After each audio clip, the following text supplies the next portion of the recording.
दर्श अमावस्येचे नाव ज्या कथेमुळे पडले ती पितृकन्या अछोदा आणि राजा अमावसू यांची ही पौराणिक कथा अतिशय रंजक आहे. अछोदा आणि राजा अमावसू यांची कथा.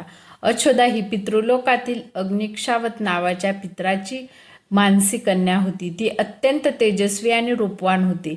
एकदा सर्व पितर आणि देवता एकत्र जमले होते. तिथे अछोदा सुद्धा उपस्थित होती. त्यावेळी तिची दृष्टी राजा अमावसू यांच्यावर पडली. राजा अमावसू हे अत्यंत देखणे आणि गुणवान राजा होते. अछोदा त्यांच्या रूपावर इतकी मोहित झाली की ती आपल्या पितरांना विसरली आणि तिने राजा अमावसू यांच्याशी विवाह करण्याची इच्छा व्यक्त केली.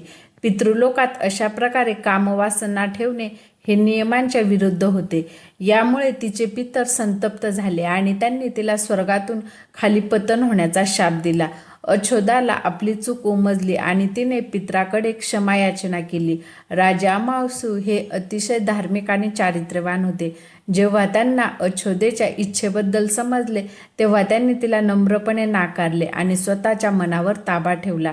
राजाचा हा संयम पाहून पितर अत्यंत प्रसन्न झाले. ज्या दिवशी हा सर्व प्रसंग घडला तो दिवस अमावस्या तिथीचा होता.